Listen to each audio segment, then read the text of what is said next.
Every single year, we kind of do this thing where people talk about how New Year's resolutions are not positive, how they are not helpful, you're not going to keep them, so why set them? And I'm kind of just like, at this point, like, shut up.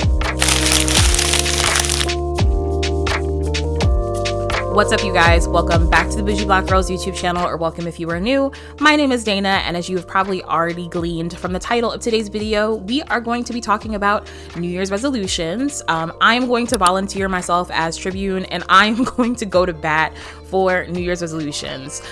If you watch this channel, or if you kind of even look at some of the most recent videos I've posted, you guys know that I really do like goal setting, and I like creating systems that allow me to utilize my time effectively, like not in the gaslight, gatekeep, girl boss way, but more in a like getting things done in an efficient amount of time to have more free time kind of way. And I think New Year's resolutions are a great opportunity to kind of reset and relock into some of those systems, or create them fresh if you don't have them in place. So if you're somebody who's on the fence about whether or not they're a useful tool, I kind of want to maybe pull you in a little bit and see if I can bring you over to my side with this video. So if that sounds interesting to you, please give this video a thumbs up, subscribe, and let's get started. So yes, there are lots of social and psychological reasons why New Year's resolutions will not work. And like, I don't want to discredit that. I think that is totally valid. And I think the most recent statistic I found, I'll try to put it on the screen here if it's not quite correct, but I think only like 8 to 10% of people actually, follow through and complete their New Year's resolutions. And so with a stat like that, I totally understand why people are kind of like, oh, this is not worth my time. But, I think there's a little bit of like a hippie free spirit mindset that I think we need to apply to resolutions and goal setting, where it's really kind of not about the destination and hitting the target all the time. It really is kind of about the journey. And at least that is what I have sort of gleaned in my relationship with goals and goal setting. And that's why I think I enjoy it so much. With New Year's resolutions, I think it is a great time to first do some reflection and give yourself a pat on the back for literally surviving. The world is a crazy place right now. Won't get into all the specifics about that, but I mean, every time I open up a social media app or turn on the TV, there is some sort of devastation and doom and gloom. And so I don't think a lot of us take time to give ourselves kudos for making it from one day to the next in such a time of social and political unrest. And so the end of the old year and the start of the new year is a great opportunity to do that. I think it's also a great opportunity to look at the things that you personally as an individual have accomplished. And so whether that list has one thing on it or it has 100 things on it, there's so little opportunity in adulthood to give yourself that gold star. Why not take the end of the year to do that and to acknowledge like, hey, I did something. I woke up and brushed my teeth every morning. Maybe I, started prep for a marathon, or I, have consistently been on the hustle and looking for a new job, even though the job market is crazy. Like, whatever that is for you as an individual, it's important to take that time and to take that acknowledgement. But in addition to that, it's also a really great time to take stock of your life and really make note of the things that you personally would like to change. And when you do so, I think it's really important not to do it from a place of shame and guilt, but to really let it stem from a place of wanting to do better and noting that, our time on this earth is not infinite. And so what can I be doing in the next 365 days to get myself, a little bit closer to what is going to make me feel most fulfilled? And it's like, even if you were maybe not taking all of those steps in the old year, the new year is one of those few times where I feel like there's this great equalizer and this reset button that we all get. In childhood, there's so many opportunities to start fresh and to try again and to, take another stab at something. And as we get older, it seems like those chances are just not there in the same ways. But I think the new year is the one opportunity that we all get to have a little bit of a clean slate. And so I would encourage any person who feels like that is something that's powerful and useful for them to lean into that.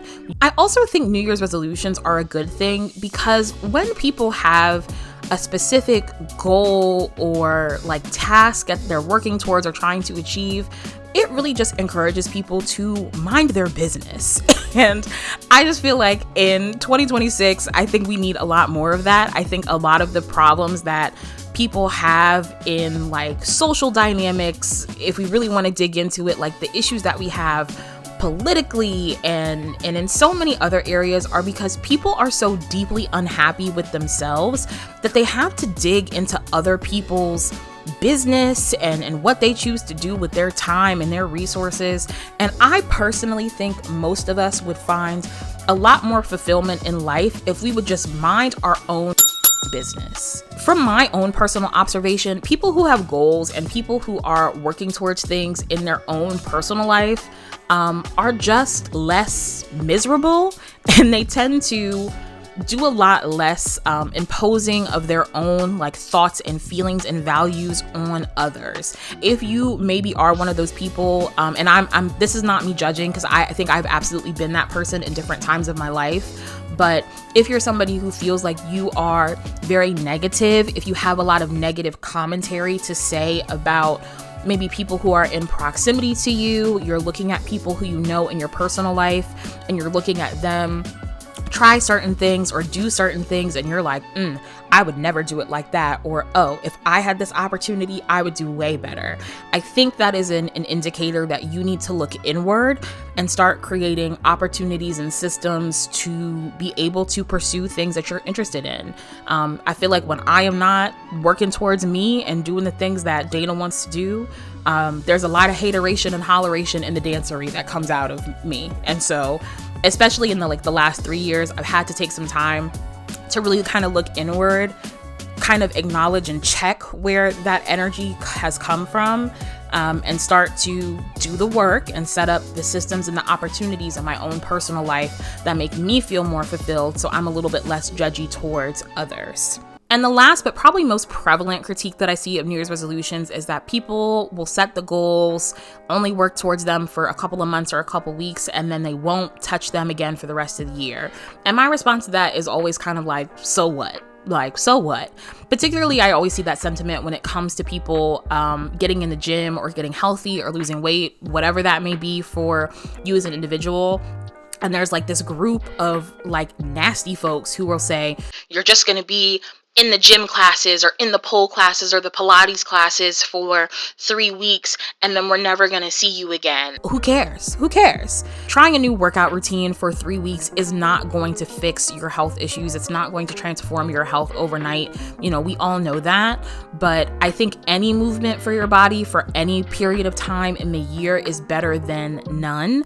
And so if the alternative is sitting on the couch for the whole year versus a month or two where you've, integrated some movement practice into your life, that's a great thing. And I think it's the same thing with healthy eating and, cutting back on drinking or your screen time or whatever it may be. Like, doing that for a little bit of time, to me, is way better than not trying to do it at all. And the great part of that is if you try something and you fall off, you now have that lived experience to sort of utilize as a reference point for when you choose to try again. And also, get the deals, honey. Get the discounts. Save a little bit of coin as you pursue a new fitness routine or a new hobby or whatever it may be. If you guys were here last year, you may remember that one of the first videos I made last year was about finding hobbies in adulthood. I'll link it up here somewhere. It's still one of my favorite videos that I made last year, and I think it's really applicable to stepping into something new. So go ahead and check that out if you're interested. But in addition to the sentiment that we talked about in that video, I think it's really great to step into something new at a time when there's a bunch of other people who are also going to be stepping into something new with you. And that sense of not doing something alone is really important. I've talked about it a few times on this channel, but I'm a pole dance fitness instructor. I've been doing it for about a year now. That was one of my 2025 goals that I did actually achieve and have been doing really well in. But sort of in that space, we get a lot of new people that are coming into our gym at the top of the year, and we love it. Number one, it's so many new faces and people who are bringing sort of renewed energy and fresh eyes and fresh perspective on something that a lot of us have been doing for a long time. And so I think that energy is just so great to have in the space. And then also, like, it's really great to see those people who are new in the space find each other and sort of connect with each other and navigate the newness of it all together. So yeah, hopefully this video was a little helpful and at least convincing you to open your eyes to the possibilities that exist with New Year's resolutions. And if you have any New Year's resolutions, please drop them in the comments below. Really want to hear from you guys, and hopefully we can encourage each other to continue pursuing them. One of mine is more consistency on this here YouTube channel. I know Vlogmas was a little bit of a bust, not to give excuses, but I got really sick. So yeah, but I am happy to be back, and I will be present as much as humanly possible in 2026. I will see you guys in the next one. Be sure to give this video a thumbs up and subscribe if you haven't already. And yeah, I will catch you later. Happy New Year.